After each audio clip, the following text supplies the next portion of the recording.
తదాస్తు ఇచ్చారు. సక్సెస్ అయ్యాడా లేదా? వాడు చెడ్డోడు, ద్రౌపదిని అవమానించాడు, మీరు ఎలా తీర్మానిస్తారు? అది అది కథా స్క్రీన్లో దర్శకత్వం. అర్థమైందా మిత్రులారా? అందుకని ఎప్పుడు మీ జీవితంలో ఆధ్యాత్మిక వ్యక్తులు చేయకూడని ముఖ్యమైన పని, జడ్జి చేయకూడదు, కామెంట్ చేయకూడదు, కంప్లైంట్ చేయకూడదు, నాన్ ఇంటర్ఫిరెన్స్లో ఉండాలి, ఇంటర్ఫియర్ అవ్వకూడదు. ఈ నాలుగిట్లో ఉండాలి ఆధ్యాత్మిక వ్యక్తులు. అసలు ప్రాపంచ వ్యక్తులు కూడా అలా ఉంటే ఎంత బాగుండో. నోట్ చేసుకోండి అందరూ. పేరెంట్కి వచ్చినట్టు ఇలా కూర్చున్నారు, ఏమి వింటున్నారు మీరు? రాసుకోరా. ఇది యూట్యూబ్లో పెడతారండి, తర్వాత చూస్తామని అనుకున్నాం. మీరు చూడరు. యూట్యూబ్లో ఎప్పుడు చూస్తారు మీరు? 2000 సంవత్సరాలు పట్టింది తెలుసా మీకు యూట్యూబ్లో వీడియోలన్నీ చూడాలంటే? అందుకని మాస్టర్ క్లాస్కి వచ్చినప్పుడు రేపటి నుంచి ఎవరి క్లాస్కి వచ్చినా నోట్బుక్, పెన్ను, వాటర్ బాటిల్ తెచ్చుకోండి. చెప్పి నేను అలసిపోతాను, మీరు ఎవరు తెచ్చుకోరు. పోయినసారి చెప్పాను, ఇప్పుడు చెప్పాను. చూడు ఎట్ట కూర్చుందని, చూడు మొహం చూడు ఎలా కూర్చున్నారు. అమ్మ పేరెంట్ అని వచ్చారు, మీ అందరూ ఇలా కూర్చున్నారు. పేరెంట్ వాళ్ళు అలాగే వస్తారు, వాయిన విత్తే తీసుకుని వెళ్ళిపోతాం అన్నట్టు. చదువుకున్నారు మీరు? నువ్వు చదువుకోలేదమ్మా? రాసుకోవాలా నోట్బుక్లో? లేదా అక్కర్లేదంటే చెప్పండి, వదిలేస్తాను, నాకేంటి, కాసేపు ధ్యానం చేసుకుని వెళ్ళిపోతాను నేను. ఎందుకంటే ఎలాగ వెళ్ళేసి వస్తాను, మళ్ళీ తర్వాత అడుగుతారు, సార్ ఇందాక ఒక పాయింట్ చెప్పారు ఏంటంటారు. నేనేం చెప్తాను? చెప్పేది నేను కాదండి, గుర్తుపెట్టుకోండి. ఆ యూనివర్స్ అలా ఇస్తుంది మీకు. రేపటి నుంచి క్లాస్కి వచ్చేటప్పుడు వాటర్ బాటిల్, నోట్బుక్, పెన్ను 3 తెచ్చుకోండి దయచేసి. ఇదిగో మాస్టర్ తెచ్చుకున్నాడు, ఈయన తెచ్చుకున్నారు. ఎవరు తెచ్చుకున్నారు? ఇంకా చేయొద్దండి తెచ్చుకున్నాళ్ళు. నేను ఎవరు తెచ్చుకోలే. మా వాళ్ళు పాపం అవి కూడా ఫ్రీగా ఇస్తారేమో, ఇవ్వం. మొన్న ఎవరో అడుగుతుంది, ఇన్ని పెట్టారు కదండి నోట్బుక్, పెన్ కూడా ఇచ్చేయచ్చు కదండి అంటుంది. అంటే బాధ్యత లేదా మీకు? చెప్పండి.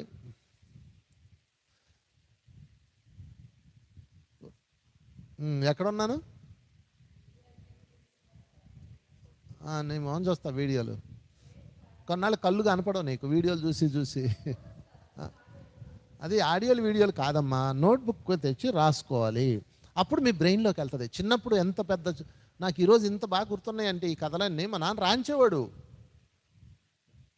అప్పట్లో ఫోన్లు లేవు, అది ఇచ్చి రాయమని నోట్బుక్లో ఇన్ని పుస్తకాలు ఉన్నాయి. అటక మీద రాసి చేతుల్లో పీకేయి రాయాలి. రాస్తేనే బ్రెయిన్కి ఎక్కుతుంది. మీరు వీడియోలో ఆడియోలో ఎక్కదు అది. అందుకని దయచేసి రేపటి నుంచి, ఎందుకంటే ఇక్కడికి వచ్చే మాస్టర్లు సామాన్యులు కాదు కదా, ఎక్కడెక్కడి నుంచో వస్తారు. మీరు ఆ పాయింట్స్ నోట్ చేసుకోవాలి. మెయిన్ అంత అక్కర్లా, కంటెంట్ అంత అక్కర్లా, మెయిన్ పాయింట్స్ 1, 2, 3. ఎందుకంటే గుర్తుండవు, నాకే గుర్తుండవు. ఇప్పుడు ఏదో చెప్పాను గుర్తు రావట్లేదు. ఇందాక ఏం చెప్పాను నేను? 4 పాయింట్లు చెప్పండి. నో కంప్లైంట్స్, గట్టి చెప్పండి. No complaints, no comments, no judgement, non interference. Non interference అంటే దానిలో దూరకూడదు. ఎందుకని? కర్ణుడి విషయంలో మీరు ఎందుకు దూరలేదు? కృష్ణుడు ఎడ్యుకేట్ చేశాడు. నాయనా నువ్వు అధర్మం వైపు ఉన్నావు, అధర్మం చేస్తున్నావు. ఏం లేదు, లేదు నేను అధర్మమే చేస్తాను, ఎందుకంటే నా మిత్రుడికి మాట ఇచ్చాను, ఓకే ప్రొసీడ్ అన్నాడు తప్ప కర్ణుడిని ఓం భీం భూషణ్ మాయ చేశాడా కృష్ణుడు?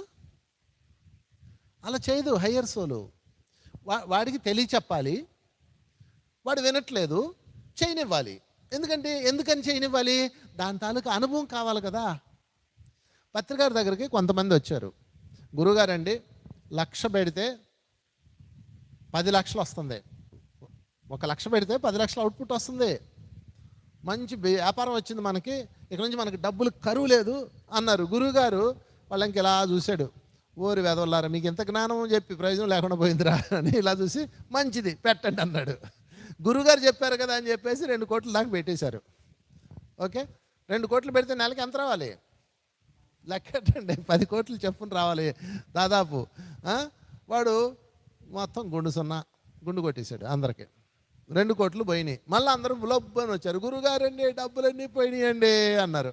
మంచిది, అనుభవం వచ్చింది కదా అన్నాడు గురుగారు. చెప్పలు కొట్టండి సార్కి. మంచిది, అనుభవం వచ్చింది కదా, ఇంకోసారి ఎప్పుడు నువ్వు అలా ఏలు పెట్టవు. 1 రూపాయి పెడితే 100 రూపాయలు వస్తుందంటే మోసం ఉంటుందని తెలీదా నీకు? ఇంత ధ్యానం చేసావు, ఇంత జ్ఞానం పొందావు, అవునా కదా? మరి అయినా నువ్వు ఎందుకు సిద్ధపడ్డావు అంటే